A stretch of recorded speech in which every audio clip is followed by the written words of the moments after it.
بسم آب وولد ومنفس قدوس أهدو أملاك آمين. يتوارك جزي آبهير أملاك آبوين لذاب صهن اسكزاتي ساعات قدمو خلو لعلو خلو نبزا ساعات زي آزب صحنا نيبوتاتنا ناي قدوسان أملاخ ناتناون أملاخ قدوس جزي آبهير سمو استخبران زتمسجنن يخون أما أملاك ولاديت أملاك قدست قدوسان دنجل ماريام سلفزوم أدونتا سلفزوم خبرن مسجانان يبصحيا هم أون قدوسان أبوتاتنا قدوسان أديتاتنا بستوهاوم خبر متأن كله مسجانا يبصحيهم أبستفلالي عالم خوينكم زي منفساوي ميديا زي اتكتاتلو سدرا اجزي آبهير أمسكال تساقلو فتصوم زخوانا سلامو بزهابنا بإيسوس كريستوس فتصوم سلام خمي تصنحو خمي تخونو سلام اجزي آبهير مسخلاتكم يخون انكوا نصادقو رئيس باهتاويان أبونا أونا قبر منفس قدوس خبر بعال خم أون بلوم وعنتي عمتاون ورحاون كبر بعالم زخونة قدوسان بسلام أبصحكم أبصحنا بأرثوذكساوي توحدو بيت كريستيان ألت حموشته نزاديقو أونا قبر منفس قدوس كبر بعال لكن قبر بيت كريستيان تمهرنا خم أون تنقرنا ايا ازوم صادق ازيوم أبونا قبر منفس قدوس بناي صدقي سرحوم أب عالم وشتي برهانوم زبره قدوس أبو ايوم قدوس وانجيلون كنان ببنتلنا برهانكم أب قدم سب يبراهيلو ايو زنقرنا بصدق سرحوم دما أمدري إنهالو ناي صدق سراح زسرحو اتناي صدق سرحوم اتناي برهان سرحوم دما أمدري زبره قدوس أبو يوم أبونا قبر منفس قدوس زوم صادق زيوم بفلاي مصحف سنكسار ترحم مشتكنان ببنتلنا ناي لدتهم مذكرتا مخانون مصحف سنكسار ينقرنا يردئنا أيو زوم قدوس أبوزيوم تحساس إسرائيل تشعنتي أو نقويتانا مدحانيتنا إيسوس كريستوس لدت يوم توليدوم نقرقن علتو عوي مستر زحازة أبوتاتنا وناي قويتا لدت النازمرو تعامو كيودؤو قداسي سلزعاتو ناي أبونا أونا قبر منفس قدوس ناي لدتهم نقر تري حموشتنك خبر سرعات سريحهم لنا أيوم بقال لدتهم دما بزي علت زي تخبيرو إيو عليو نزي إيو ناي صادق أونا قبر منفس قدوس ناي مذكرتا بعالم مخانو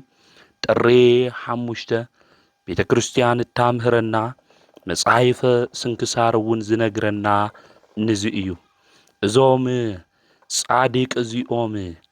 أبونا قبر منفس قدوس عدوم أب قبص إيو فلوشو مودما نيساب تبهالا كباب إيوم توليدوم أبوهم قدوس سمعون أديهم دما قدستا قليسيا يبهالو ولدوم اجزي آبهير زفرحو بصدق منقد دما زقوه عزو إيوم نكرقن اجزي آبهيرنا فرحو بناي صدق منقد دما ناتو عزو ولادقن ينبرومن نسلاسا زمن ملو نسلاسا عمتات ولاد كيرخبو ولاد بمسعان دما زنبرو سبات يوم جزاخا مليئو هفتس أجا حليوكا ካብ ደገ ክትመጽእ እንተለኻ እትስዕሞ ውላድ እንድሕር ዘይብልኻ ኣብ ገዛ ድማ ኣፍትኻን ንብረትኻን ዝወርስ ከምኡ እውን ዘጻውተካ ንዓይንኻ መዕረፊ ዝኾነ ውላድ እንድሕር ዘይብልኻ ብጣዕሚ ብዙሕ ስቃይ ሕማም ከም ዘለዎ ዝፍለጥ ጉዳይ እዩ። ስለዚ እዞም እግዚኣብሔር ዝፈርሑ ንእግዚኣብሔር ድማ ዘገልግሉ ኣብ ቅድሚ እግዚኣብሔር ድማ የዋሃን ዝነበሩ ቅዱሳን ን30 ዘመን ውላድ ዘይነበሮም መኻናት ነበሩ። ኣብዚ ዘመን እዚ ውሽጢ ኮይኖም ግን ንኣምላኾም ንእግዚኣብሔር ከየማረሩ ብፍጹም እምነት ኮይኖም ዘገልግሉን ዘምስግኑን እዮም ነይሮም። 30 ዘመን ከቢድ እዩ ወገናተይ። ናይ መንእሰይነት ዕድመና ሓሊፉ ናብ እርጋን ናብ ሽንግልና ዕድመን ንመጸሉ እዋን እዩ። ውላድ ድማ ብመንእሰይ እናሃለኻ ወሊድኻ ክትዕብዮ እንተለኻ ዘርእኻ ድማ ክትክእ እንተለኻ ፍረኻ ክትርኢ እንተለኻ ብመንእሰይነት ዕድመ እዩ ብጣዕሚ ደስ ዝብል። እዚኦም ግን 30 ዓመት ሙሉእ ውላድ የነበሮም እውን ከየማረሩ እግዚኣብሔር የምስግኑ ነይሮም። ዝሰኣንዎ ነገር እኳ እንተሃለዎም ኣብ ምስዓን ውሽጢ ንእግዚኣብሔር ከማርሩ ዘይደለዩ ቅዱሳን እዮም። ንሕና እስኪ ነስተውዕል ወገናተይ ኣብዚ ሰኣናዮ ነገራት ኩሉ ንኣምላኽና ቅዱስ እግዚኣብሔር እኮ ነማርሮ ኢና። ብዙሕ ሂብና ንእሽተይ እኳ ክጎድለና እንተሎ መረረትና ብዙሕ እዩ፣ ጉርምርምታና ብዙሕ እዩ፣ ልክዕ ከም ኣሕዛብ። እዞም ሰባት እዚኦም ግን እግዚአብሔር የምስግኑ ነይሮም። ብትዕግስትን ብተስፋን ኮይኖም እግዚአብሔር ይጽበይዎ ነይሮም። ኣብ መጸበይ ኮይነ ክጽበየካ እየ ከም ዝበለ ዘማሪ ኣብ መጸበይና ቦታ ኮይና ንእግዚአብሔር ብትዕግስትን ንጸበዮ ዝሰኣናዮም ነገራት ሁሉ ኣብ ግዚኡ ዝመልእ ኣብ ግዚኡ ዝህብ ዝተኣመነ ቅዱስ ኣምላኽ እግዚአብሔር ስለ ዝኾነ ስለዚ እዞም ቅዱሳን እዚኦም ውላድ እንተሰኣኑ ንኣምላኾም ንቅዱስ እግዚአብሔር ብተስፋ ኮይኖም ዝጽበዩ ሰባት እዮም ነይሮም። ከዚ ሳንቲም ልክየልወና ይኽእል፣ ጅቧና ጎዲልና ክኾን ይኽእል፣ መዓልቲ ደብሪና ክኾን ይኽእል፣ ኣብ ዝተፈላለየ ጸገማትን ሽግርን ጠጠው ኢልና ክንህልው ንኽእል ኢና። እዚ ግዜ እዚ ክሕልፍ ዝኽእል ዝተኣመነ ሕያዋይ ጓሳ መድሓኒት ንሱ ኢየሱስ ክርስቶስኒ ብተስፋ ንዑ ንጸበዮ ከየጉረምረምና እናዘመርና ሽሙ ጸዊዕና ድማ ብኹሉ እናመስገንና ንዑ ንጸበዮ ከም ታሪክ ገይሩ ነገራትና ኩሉ ሓሊፎም ንክኸዱ ዝሓዘናሎም ግዜ ኩሉ እንዝምረሉ እንሕጎሰሉ ግዜ ንሱ ቅዱስ ኣምላኽ እግዚአብሔር ከም ዝህበና ብፍጹም እምነት ንኣምላኽና ቅዱስ እግዚአብሔር ክንጽበዮ ይግብአና። ስለዚ እዞም ቅዱሳን እዚኦም ኣብ ቅድሚ እግዚአብሔር ድማ ብቅድስና መንገዲ ዝጓዓዙ እዚኦም ን30 ዘመን ን30 ዓመታት እናጸለዩ ውላድ ስኢኖም እዮም። ንሕና ዝሰኣናዮ ነገር ክንደይ ዘመን ንጽልይ ንኾን? 5 ዓመት ንጽልይ ንኾን? 2 ዓመት 3 ዓመት 10 ዓመት ናይ ትዕግስቲ ህይወት የለወና ዶ ይኾን? ንሕና እኮ ዝለመናዮ ነገር እግዚአብሔር ኣግዲድና ብግዚኡ ንክበና ኮይና ንገብር። ብፍጥነት እግዚአብሔር እንድሕር ዘይገበረልና ተነገር እሱ እንድሕር ዘይተፈጸመልና ማዕተበይ ክብጥስየ ካብ ሃይማኖት ክወፅየ እንብል ሰነፋት ልቢ ዘለና እኮ ብዙሓት ኢና። ነገር ግን ምስተውዓል የድለይ ኩሉ ብግዚኡ ዝገብር እግዚአብሔር እዩ። እግዚአብሔር እንተደንጎየ እኳ ዝቕድሞ ማንም የለን ተባሂሉ ተጻሒፉ እዩ። ኣልዓዛር ሞይቱ ክበሃል እንተሎ ክርስቶስ እኮ ሰሚዑ እኮ እዩ። ነገር ግን ኣልዓዛር ሞይቱ ምስ ተባሃለ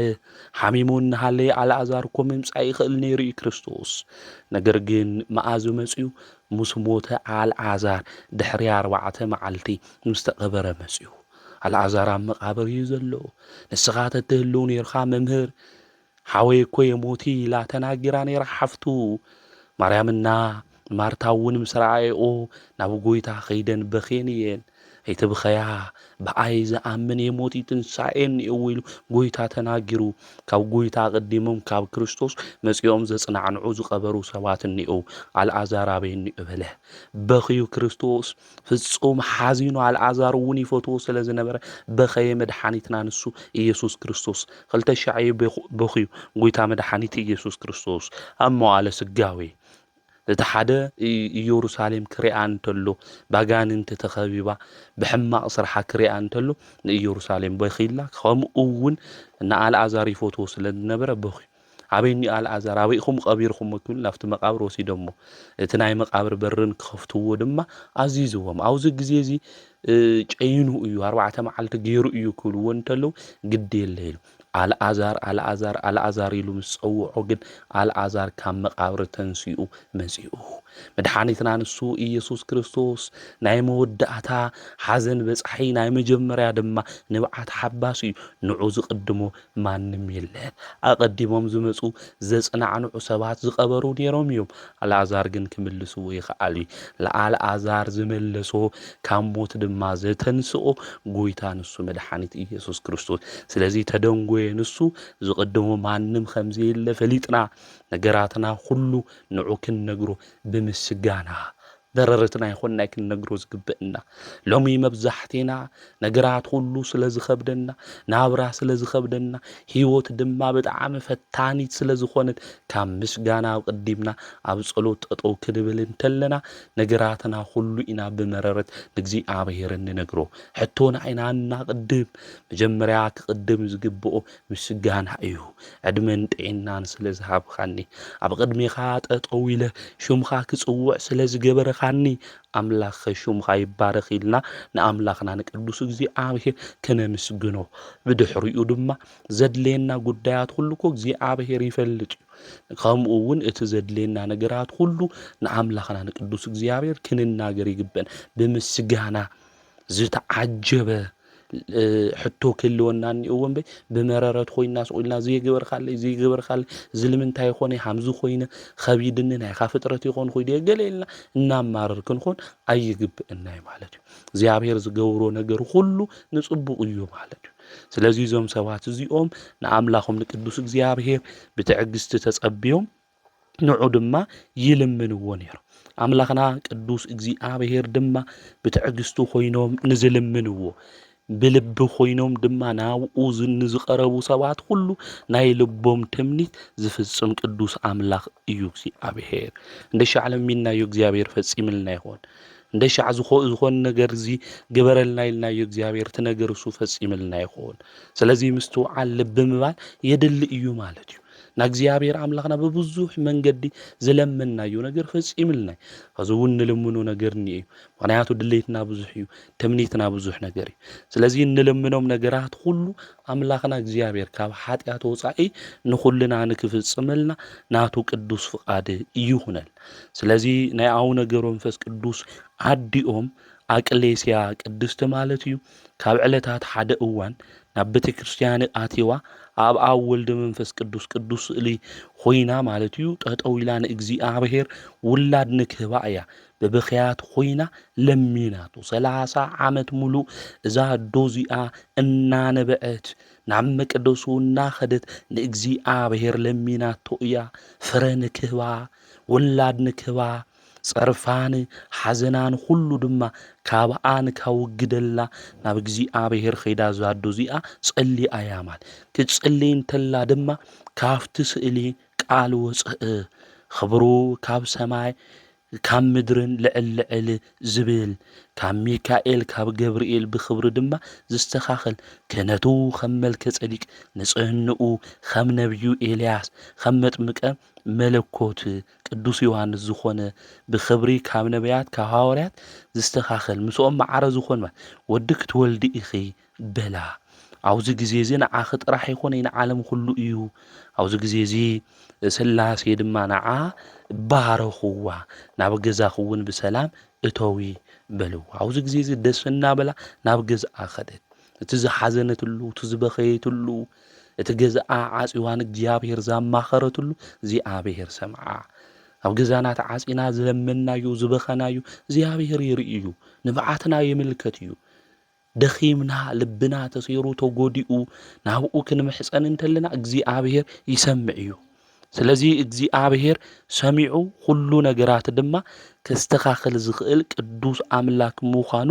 ክንፈልጥ ክንርዳእ እዩ ዝግብአና ማለት። ስለዚ ዛዶ እዚኣ በኺያ ሓዚና እግዚአብሔር ድማ እቲ ዝበኸየቶ እቲ ዝሓዘነቶ ኩሉ ድማ እንታይ ገይሩ ማለት እዩ ሰሚዕዋ። ሰሚዑ ድማ እግዚአብሔር ከም ትወልድ ዝተባረኸ ውላድ ናይ ማህፀና ፍረ ድማ ከም ዝህባ ስሉስ ቅዱስ ድማ ተናገሩ። ቅድስት አቅሌሳ ድማ ብመጋቢት 29 ጸኒሳ ብታሕሳስ 29 ድማ ብጣዕሚ ደስ ዝብል ምልኩዕ ዝኾነ ወዲ ድማ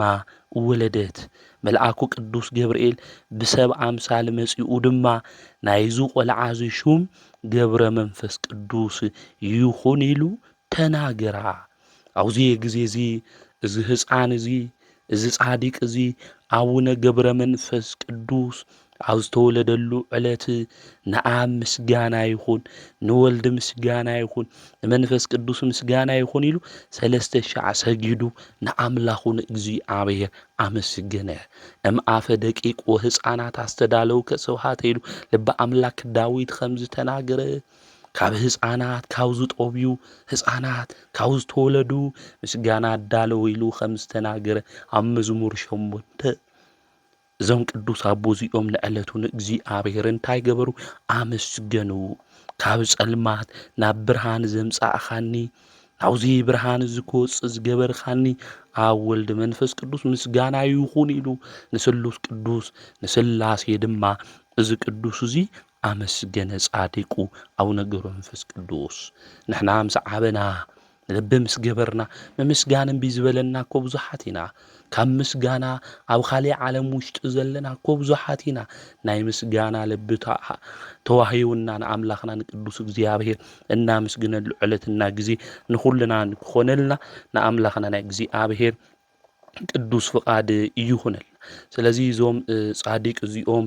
አቡነ ገብረ መንፈስ ቅዱስ ናይ አዲኦም ጦብውን ከይጣዓሙ አባ ዘመደ ብርሃን ዝተባሃሉ ቅዱስ አቦ ባህታዊ እዮም እዕብዮሞ ብስርዓት ንዞም ጻዲቅ እዚኦም አቡነ ገብረ መንፈስ ቅዱስ እዕብዮሞም እዮም ማለት እዩ። እዞም ጻዲቅ እዚኦም አቡነ ገብረ መንፈስ ቅዱስ እውን ክዳኖም እንታይ እዩ ነይሩ? ፀጉሪ እዩ ማለት እዩ። ክዳን ይኾነ ማለት ክዳኖም ብፀጉሪ ዝተሸፈነ እዩ። ከምኡ እውን እዞም ጻዲቅ እዚኦም መናኒ እዮም። ኣብ በረኻ ኣትዮም ድማ ዝጽልዩ ዝነበሩ ኣብ ጫካ ኮይኖም ድማ መንፈሳዊ ተጋድልኦም ዝጋደሉ ዝነበሩ ቅዱስ አቦ እዮም እዞም ጻዲቅ እዚኦም። ስለዚ አቡነ ገብረ መንፈስ ቅዱስ 562 ዓመት ኣብዚ ምድሪ ዝኳ ክነብሩ እንተለው እኽሊ የጣዕሙ ማይ እውን ይሰተዩ ማለት እዩ። ስለዚ ምስጋና እዩ። ምድራዊ መልአክ ኢልና እውን እዞም ቅዱስ አቦ እዚኦም እንጽውዖም ንዝምዃኑ ክንፈልጥ ክንርዳእ ይግብአና ማለት እዩ። ስለዚ ኣብ ገዳም ኮይኖም በብህትውና ኣብ በረኻ ኮይኖም ብምናኔ ዝነበሩ ቅዱስ አቦ እዮም አቡነ ገብረ መንፈስ ቅዱስ። ኣብ ግብፂ 300 ዓመት እዮም ተቐሚጦም ብድሕሪኡ ድማ ናብ ዓድና እዮም መጽዮም ማለት ናብ ኢትዮጵያ ምስ መጹ እዞም ጻዲቅ እዚኦም ናይ ኢትዮጵያ ህዝቢ መሓረለይ ኢሎም 100 ዓመት ሙሉ እዞም ጻዲቅ እዚኦም ኣብ ምድረ ከብዲ ዝጸለዩ እዮም ማለት ናብ ባሕሪ ውሽጢ ኣትዮም ስግኦም እስካብ ዝውዳእ ኣብኡ ክጽልዩ እንተለው እዞም ቅዱስ አቦ እዚኦም ብዙሕ ሓሽሓት ዝኾኑ ኣጋንንቲ እናመጽኡ ቁስሎም ይወግእዎም ነይሮም፣ መከረኦም ድማ የብዝሕሎም ነይሮም። እዞም ርእሰ ባህታዊ አቡነ ገብረ መንፈስ ቅዱስ ግን ብጸሎቶም ሓይሊ ንዞም ኣጋንንቲ እዚኦም ዘብጽሕሎም ዝነበሩ መከራ ሁሉ ብዓወት ዘሸንፉ ዝነበሩ ቅዱስ አቦ እዮም አቡነ ገብረ መንፈስ ቅዱስ። ስለዚ ናይ ኢትዮጵያ ህዝቢ መሓረለይ ካብቲ ዘለዎ ኣምልኮተ ጣዖት ካብቲ ዘለዎ ናይ ጥንቁልና ህይወት ክወፅእ አቡነ ገብረ መንፈስ ቅዱስ ክመጽእ እንተሎ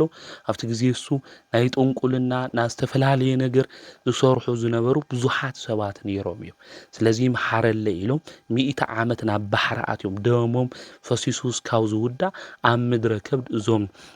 ቅዱስ አቦ እዚኦም አቡነ ገብረ መንፈስ ቅዱስ ጸልዮም እዮም ማለት እዩ። ስለዚህ ናይ እምነት አቦ እዮም ዞም ቅዱስ እዚኦም ብቃልም ብናብራን ምስክር ዝኾኑ ቅዱስ አቦ አቡነ ገብረ መንፈስ ቅዱስ እዮም ስለዚህ ዞም ጻዲቅ እዚኦም ምእንተ ዓድና እንታይ ዝገበሩ ዝጸለዩ እዮም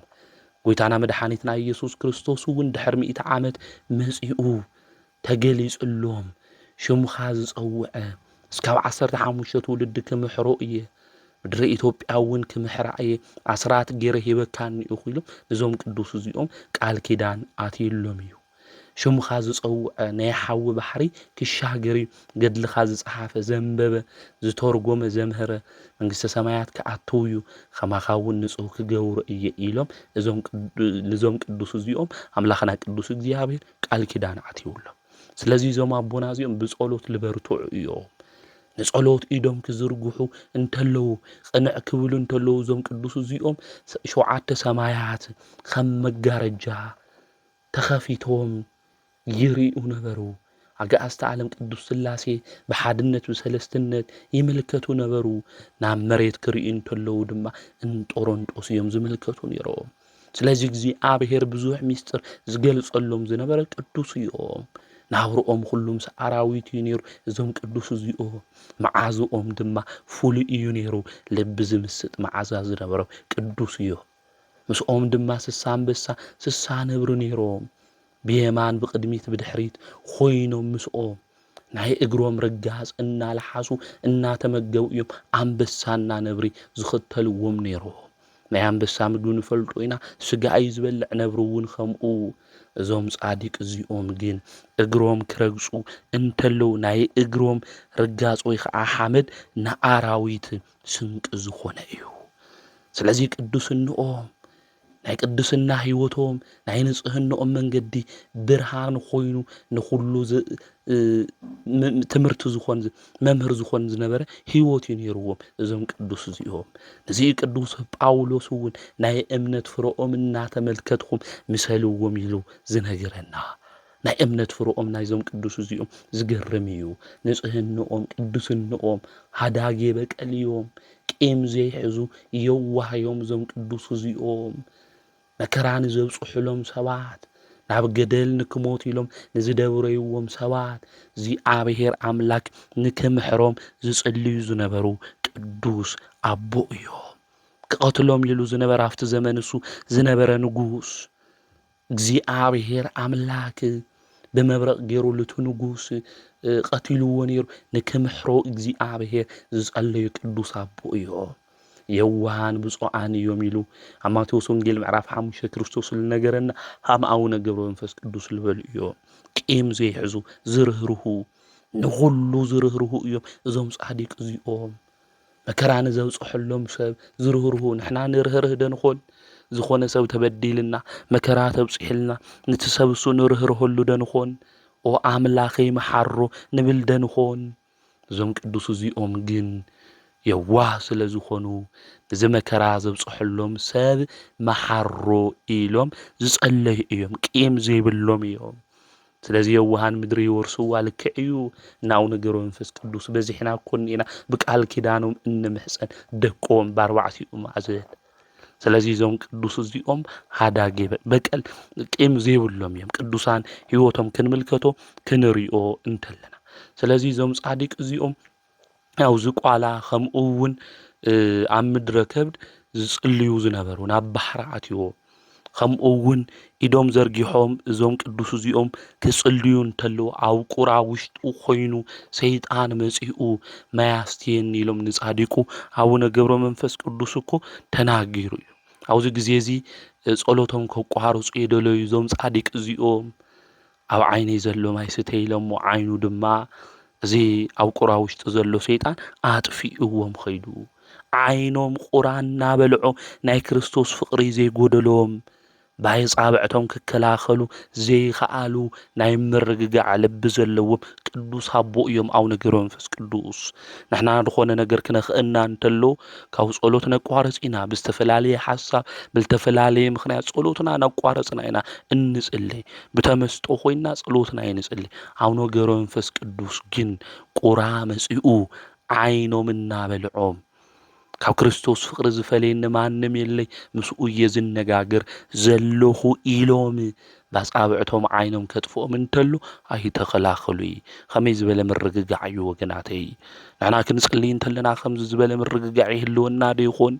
ልብና 50 ማብ 60 ቦታ ተኸፊሉ ነገራትና ኩሉ ምእካብን ቢዝበለና ልብና ዝዘንግዐ ዘይንስተውዕል ብዙሓት ኢና ንኢና ዘስተውዕል ልቢ ዝተረጋግዐ ልቢ ኣምላኽና ቅዱስ እግዚኣብሔር ንኹልና ይሓግዘና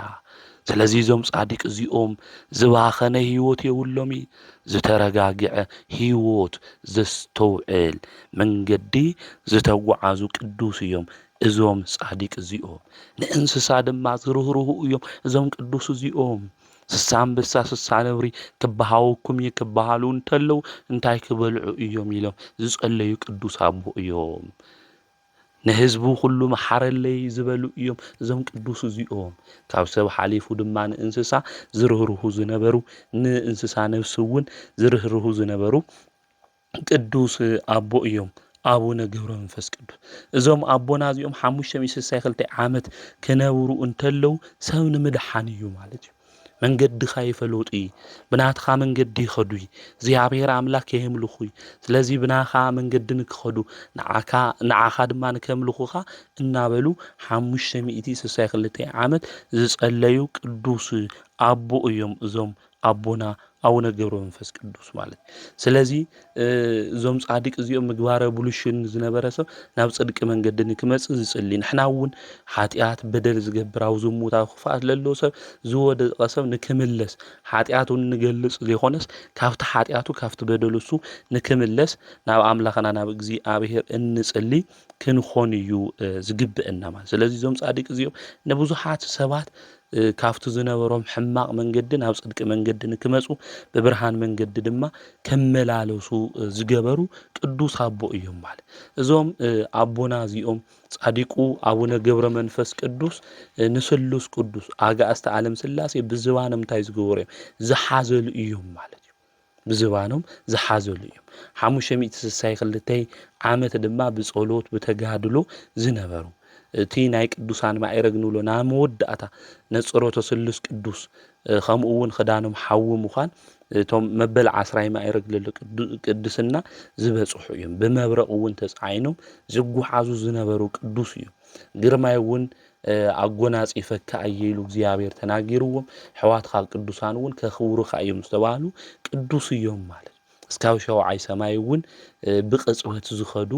ዝነበሩ ቅዱስ አቦ እዮም አቡነ ገብረ መንፈስ ቅዱስ ማለት እዩ ጎይታውን በብግዚኡ እናተገለጸ ፈታዊ እንታይ ክገብረልካ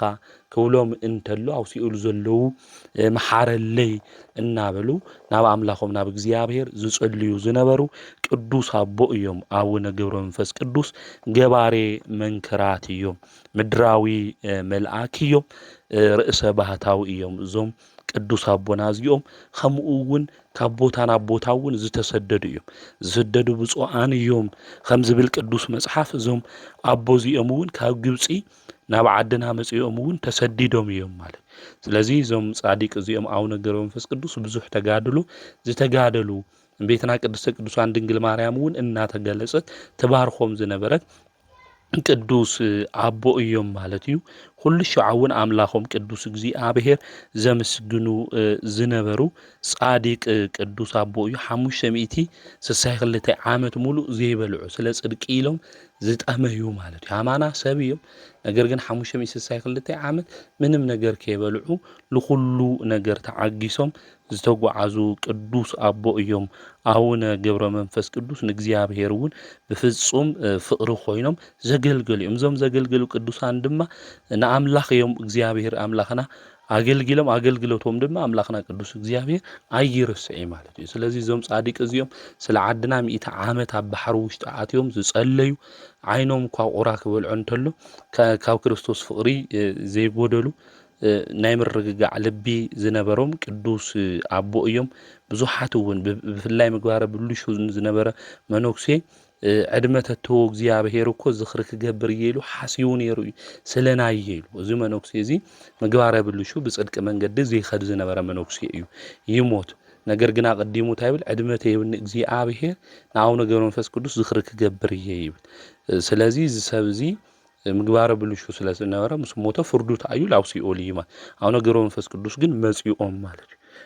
ፈታዊ የገረ መንፈስ ቅዱስ ታይ ኮይን ካክብሎ እንተሎ አምላክና ቅዱስ እግዚአብሔር ዝሰብዚ እኮ ዕድመት ተወኔኻ ኔርኻ ናይ ይዝክር ክገብር ነይሩ እዩ ኢሎም ይናገሩ ስለዚህ ጻዲቁ አው ነገር መንፈስ ቅዱስ እንሐስቦ ሐሲብናውን እዚ ክገብር ይንብሎ ነገር ሁሉ ሽሞም ክንጽውዕ እንተለና አውሲኦል መከራ ሁሉ ከምኡውን ናይ ሓዊ ባሕሪ ከም ንሻገር በቃል ኪዳንም ክንፈልጥ ይግብአና ነዚ ሞኖክሴ ዛው ገድሎም ክናንብብ እንተለና ነፍሱ ምስግኡ ክምለስ ገይሩ ተመሊሱ ተነስይሁ ናው ነገር መንፈስ ቅዱስ ዝኽሪ ገይሩ እዩ ማለት ስለዚህ እዞም ጻዲቅ እዚኦም ብወርሒ ዕለት 5 ዓመታዊ በዓለም ትመጽተሉ ዕጣን ድዩ ዘቢብ ድዩ ለቤተ ክርስቲያን ክንብ እንተለና ድኻታት ንዝጠመዩ ብሽም አው ነገር መንፈስ ቅዱስ ክነብልዕ ክነስቲ እንተለና እዞም ቅዱስ እዚኦም አው ነገር መንፈስ ቅዱስ ካብ መከራ ሁሉ ልክ እንደህን ምስ አምላክና ቅዱስ እግዚአብሔር ከም ዘማሉድና ክንፈልጥ ክንርዳ ይግብእና አገልግሎቶም ወን አገልግሎም 562 ዓመቶም መጋቢት 5 ዞም አቦና እዚኦም አሪፎም እዮም ማለት ነው ናዞም ጻዲቅ እዚኦም አው ነገር መንፈስ ቅዱስ በረከቶም ረዲኤቶም አማላድነቶም ምስኹላትና ይኹን ጻዲቁ አቦና አው ነገር መንፈስ ቅዱስ ምርግጋዕ ሰላም ፍቅሪ ዝጠፍአና ሁላትና ድማ ናይ ምርግጋዕ ናይ ሰላም ናይ ፍቅሪ ልቢ አምላክና ቅዱስ እግዚአብሔር ልክበና አምላክ ገሮ መንፈስ ቅዱስ ምስኹላትና ንኾን ንአምላክና ናይ እግዚአብሔር ቅዱስ ፍቃድ ይኹነና ከምኡውን ብለሙዓንቲ መጽሐፈ ስንክሳር ክናንብብ እንተለና ዓመታዊ ክብረ በዓሎም ዝኾነ ቅዱሳን ከም ዘለው መጽሐፈ ስንክሳር ይነግረና የርድአና እዩ ካብዚአቶም ብለሙዓንቲ ዓመታዊ ክብረ በዓሉ ዝኾነ ዝኸበረ አውሰጊኒዮስ ዝተባሃለ አቦ እዩ ምስክር ኮይኑውን ብለሙዓንቲ ጥሪ 5 ዓሪፉ እዩ እዚ ሰብ እዚ ብፍላይ ንጉስ ቆስጠንጢኖስ ኣብ ዝነበረ ግዜ አገልጋሊ ዝነበረ እዩ ንሱውን እግዚአብሔር ዘምልኽ ድኻታቱውን ዝምጽውት ዝነበረ ሰብዩ መስቀል ከመኻዋኽብት ኮይኖም ኣብ ሰማይ ከብርሁን ተለው ንንጉስ ቆስጠንጢኖስ ጎይታ መድኃኒት ኢየሱስ ክርስቶስ መጀመሪያ አየምልኺ ነይሩ ንጉስ ቆስጠንጢኖስ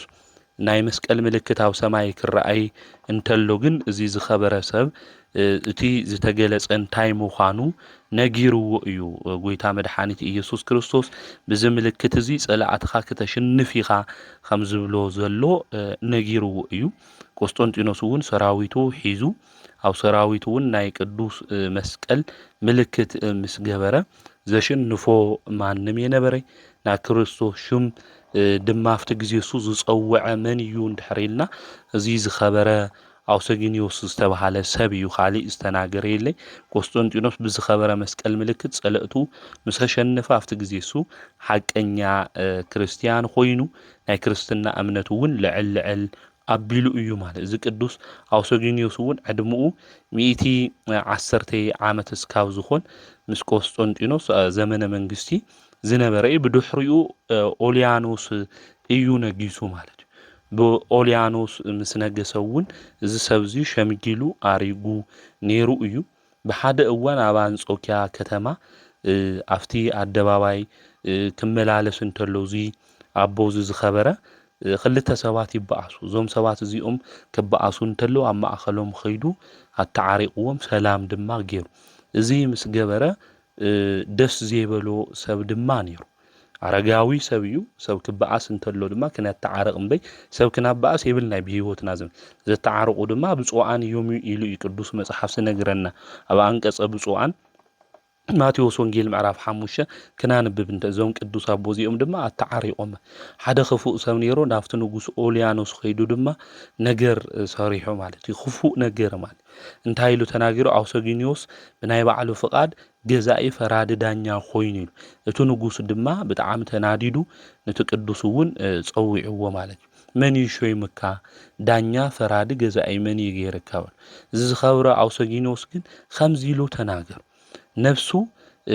ብኢዱ ነፍሱ ወይም ናይ ኩልና ነፍሲ ብኢዱ ዝሓዘ እግዚአብሔር አምላክ ሓዲግኻ ዝረኸሱ ጣዖታት ንምንታይ ሰጊድኻ ቅድሚ ኸዚ ዝነበሩ ነገስታት ከማኻ ይኾኑ ነይሮም ንእግዚአብሔር አምላኽ እንታይም ይገብሩ ነይሮም ይሰግዱ ነይሮም ኣነ ናቶም ወታደር ነይረ እየ ቆስጠንጢኖስ እውን ምስኡ ኮይነ 20 ዓመት ነይረ እየ ምስ ወዱ እውን ነይረ እየ ንስኻ ግን ካብኦም ዝተፈለየ ጸባ እዩ ንኢካ ክፉእ ኢኻ ከማኻ ክፉእ ድማ የለን ኢሉ ተናጊሩ ኦልያኖስ ድማ ብዝ ቅዱስ ዝተናገሮ ንግግር ተናዲዱ ንክስቀል ተሰቂሉ እውን ብጎድኑ መብራህቲ እትዮም ንክልብልዎ እዩ ኣዚዙ ኣብዚ ግዜ እዚ ጎይታና መድሓኒትና ኢየሱስ ክርስቶስ ንዝመከራ እዚ ንክዕገስ ነዚ ቅዱስ ኣቦ ናይ ትዕግስቲ ልቢ ሂብዎ ስለ ጎይታ መድሓኒት ኢየሱስ ክርስቶስ ኢሉ እውን እዚ ቅዱስ ኣቦ እዚ መከራ ኩሉ ተዓጒሱ ማለት እና መከራ ከሳቂዎ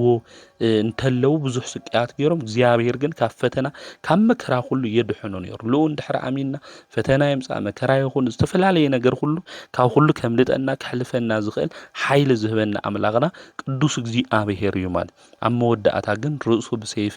ንክቁረጽ ምክንያቱ ስቅያት ምስ ከሳቂዎ እንተለው ብዙሕ ነገር እዮም ገይሮም ስለል ሰልቸዎም ስለል ደኸሞም ኣብ መወዳእታ ርእሱ ብሰይፊ ንክቁረጽ ገይሮሞ ብለምዓንቲ ጥሪ 5 እዚ ቅዱስ ኣቦዚ ናብ ኣምላኹ ናብ እግዚአብሔር ጸልዩ ልመኑ ጸሎቱ ምስ ፈጸመ ርእሱ ድማ ተቆሪጹ ናይ ምስክርነት ኣክሊል ኣብ መንግስተ ሰማያት ድማ እዚ ኣቦና እዚ ተቀቢሉ እዩ እግዚአብሔር ምስጋና ይኹኖ ንዓና ድማ ብጸሎቱ ይምሓረና በረከቱ ድማ ምስ ኩልና ህዝበ ክርስቲያን ይኹን ከምኡውን ብለምዓንቲ ጥሪ 5 መጽሓፈ ስንክሳር ከናነብብ እንተለና ዝኸበረ ፓትርያርክ ኣባ ማቴዎስ በዓለ ዕረፍቱ ምዃኑ መጽሓፈ ስንክሳር ይነግረና እዩ እዚ ቅዱስ እዚ ቅዳሴ ክቅዱስ እንተሎ ቅዱሳን መላእክቲ ዝራድእዎ ዝነበሩ ኢየሱስ ክርስቶስ ብህፃን ኣምሳል ኣብ መንበር ኮይኑ ዝረአዮ ዝነበረ መበል 87 ፓትርያርክ ኮይኑ ኣብ ግብጽ ድማ ዝተሾመ ቅዱስ ኣቦ እዩ እዚ ኣቦ እዚ ወለዱ እስራኤላውያን እዮም ነገር ግን ክርስቶስ ዝኣምኑ ብጽቡቕ ስራሕ ፍጹማን ዝኾኑ እዮም ኣቡኡ ስምዖን ይበሃል ኣዲኡ ድማ ባርባራ ተባሂላ ትጽዋዕ እዞም እግዚአብሔር ዝፈርሑ ክልተ ቅዱሳን እግዚአብሔር ክልተ ዘርኢ ሂብዎም ነይሩ ተዓውዩ ሽሙ ያዕቆብ ይበሃል ተንእሽተይ ድማ ብለምዓንቲ በዓለ ዕረፍቱ ዝኾነ ቅዱስ ማቴዎስ እዩ ቅዱስ ማቴዎስ ቅድሚ መውላዱ ናይ በረኻ ዝመጹ ኣበው ካብ ማህፀን ክጽቡቕ ፍረኒኦ እዩ ኢሎም ተናጊሮም ነይሮም እዮም ካብ በረኻ ዝመጹ ቅዱሳን ኣቦታት ማለት እዩ መጽኦም እውን እዚ ናይ ብስራት እዚ ተናጊሮም ወሪዱ እቲ ብስራት ዝተናገረ መናኒ ኣቦ ኤጲስቆጶስ ኣባ ጴጥሮስ እዩ ዝበሃል ካብ በቕሉ እውን ወሪዱ ከብዳ ስዒሙ ዝተባረኸ ህፃን እግዚአብሔር ሂብክ እዩ ፍረ እውን ክትረኺቡ ኢኺ ከም ወንጌላዊ ማርቆስ ብትምህርቱ ንሰብ ሁሉ ዘበርህ ብሩህ ኮኸብ ካባኺ ክወፅእ እዩ ኢሉ ትንቢት ተናጊርዎ እዩ ኣባ ማቴዎስ ተወሊዱ ብእግዚአብሔር ፍቃድ ተወሊዱ ምስ ተወለደ እውን ምስ ቅዱስ ያዕቆብ ኮይኑ ምስ ሓው ማለት እዩ ስርዓተ ቤተ ክርስቲያን እናተማሃሩ ዓብዮም እዮም ብመንእሰይነት ዕድሙኡ ግን ወለዱ ዓሪፎም ማለት ወለዱ ምስ ዓረፉ ድማ ሃፍቲ ንብረት ሁሉ ከይተኻፈለ ክካፈልኒ እኒ ከይበለ እዚ ቅዱስ ኣቦዚ መኒኑ እዩ ማለት ምስ መነነ ድማ ኣመንኩሱኒ ኢሉ ብፍላይ ኣብ ግብጺ ገዳማት እዚ ኣቦዚ ምስ ኸደ ኣመንኩሱኒ ኢሉ ክናገር እንተሎ ኣብቲ ግዜ እሱ ዝነበሩ ኣቦታት ብፍላይ ኣብ ፋና ዝበሃል ገዳም ቆሞስ ዝነበረ ኣባ አብርሃም ናይ ምንኩስና ልብሲ ከልብሰካ ኣይኽእል ኢሉ ምክንያቱ ሓው ኣብቲ ከተማ እሱ ኣብ ግብጺ ዝፈራሕ ዝነበረ እዩ ሓው ያዕቆብ ማለት ስለዚ ንሓው ስለ ዝፈርሑ ምስ ሓውኻ እውን ተረዳዳ ንሓውኻ ንገሮ ይብልዎ ናብ ካሊእ ገዳም ድማ ይኸድ እናበኸየ ካብ ገዳም ናብ ገዳም እዛ ኣቦዚ ንከምንኩስ ብሓዘን ኮይኑ ብብኽያት ኮይኑ ይልምኖም ነበረ ሓው እውን እንተለመነ ባዕሉ እውን ፍቃደኛ ክኾን ይኽኣለይ ማለት ድሓር ግን ካልኦት መነኮሳት ብጽኑዕ ብዝኾነ ብኽያት ክበኪ እንተሎ ተመልኪቶም ናፍቲ ሓዉ ኸይዶም ኣፍቂዶም እዚ ቅዱስ ኣቦዚ መንኩሱ እዩ ማለት ምስ መንኮሰ ንዓለም ኩሉ ምስ ነዓቐ ሓዉ ድማ ያዕቆብ ሓወይ እኳ ዛ ዓለም እዚኣ ከንቱ ምዃና ፈሊጡ ንሓወይ ዘይኮነት ዓለም ንዓይ እውን ይትኾን ኢሉ መኒኑ ማለት ናይ ቅዱሳን ህይወት ከምዚ ንባዕሎም ናብ ቅድስና መንገዲ ይመፁ ንኻልኦት እውን በቲ ናይ ቅድስና መዓዝኦም ናብ ቅድስና ናብ ንጽህና መንገዲ ሰባት ንክመፁ እዩ ዝገብሩ ናይና ህይወት እንታይ ይመስል ናይና ህይወት ብዙሓት ሰባት ናብ መንፈሳዊነት ህይወት ከምጽእ ዝኽእል ህይወት እኒአና ይኾን ናይና ህይወት ነተመልከቱ ብክርስትና መንገዲ ብክርስትና ህይወት ዶ ሰባት ይመላለሱ ለው ይኾኑ ስለዚ እዚ ምስተውዓል እዚ ልቢ ምባል የድሊ እዩ ማለት እዩ ስለዚ ሓውን ናብ ምናኒ ህይወት መጽአ ማለት እዩ ድሕር እዚ ቅዱስ እዚ መንኩሱ ብፍጹም ተጋድሎ መንፈሳዊ ተጋድሉኡ ድማ ይጋደል ይፍጽም ነበር ዝንኡ ድማ ኣብ ከተማ ሁሉ ተሰምዐ አቡነ ጴጥሮስ ድማ ረድእ ንክኾንዎ ንዚ ኣቦዚ ረድእ ንክኾን ማለት እዩ ኣባ ማቴዎስ ንከተማ ፀውዑ ናይ ኣቦ ትእዛዝ ስለ ዝኾነ ከይደለየ ይኸድ ማለት እዩ ክሳዱ ደፊኡ ብጾም ብጸሎት ኮይኑ ድማ ኣገልገለ ኣብቲ ከተማ እሱ ውሽጢ ግን ፈተና በዝሖ ሰይጣን በብዙሕ መንገዲ ይፍትኖ ነበረ ኣንእስቱ እውን እናመጽኣ ይፍትኖኦ ነበራ ነቲ ሊቀ ጳጳሳት ኣሰናውቱኒ ይበለው ኣሰናውቱኒ ክብል እንተሎ ኣይ የሰናብተካይ ክተገልግለኒ ኢካይሎም ኣቡነ ጴጥሮስ ይናገሩ ናይ ክብሪ ክዳኖም እንታይ ይገብር ማለት እዩ ናፍቲ ዝቕመጠሉ ቦታ ኸይዱ ናይ ክብሪ ክዳኖም እንታይ ይገብሩ ይቀዳድዶ ማለት እዩ እዚ ምስ ተመልከቱ እቶም ኣቦ ይናደዱ እሞ ቅፅዓት ይህቡ ንክልተ ዓመት ብዘይ ቀዳሚ ሰንበቲ 300 እናሰገድኻ ናብ በረኻ ክትኸድ እኒአካ ኢሎም ንክልተ ዓመት ኣብ ምድረ በዳ ንክነብር ገበሩ ንክልተ ዓመት ኣብ ምድረ በዳ እቲ ዝተዋሃቦ ቅፅዓት እውን እናፈጸመ እዚ ቅዱስ ኣቦዚ ይነብር ፀሓይ እስካብ ተኣቱ ጀሚሩ እውን እናጸለየ ለይቲ ሙሉእ እውን ዝጸልይ ዝነበረ እዩ ማለት ኣብ መወዳእታ ድሕር ገዲም እቲ ዝነበርካዮ ተዋውካ ቀኖና ተፈትሒኻ ኢኻ ዝብል ናይ ፍትሓትና ናይ ቡራኬ ቃል ይልእኽሉ ናብ ዝደለኻዮ ገዳም እውን ክትነብር እኒአካ ይብልዎ ሓው እውን ናብ ገዳም ኣትዩ እዩ ነይሩ መንኩሱ እዩ ሰይጣን አሸኒፉ እውን ተጋድሉ እዩ ታብ ከተማ ሓያል ዝነበረ ሰብ ዝፈርሖ ዝነበረ ብክርስቶስ ፍቅሪ ድማ ልቡ ተማሪኹ ናብ ገዳም እዩ ኣትዩ ሓው እውን መንኩሱ እዩ ማለት ስለዚህ እዚ ቅዱስ ኣቦዚ ዝንኡ ኣብ ኩሉ ቦታ እዩ ምኽንያቱ እዚ ኣቦዚ ብተጋድሉኡ ሰይጣን ብዓወት የሽንፍ ስለ ዝነበረ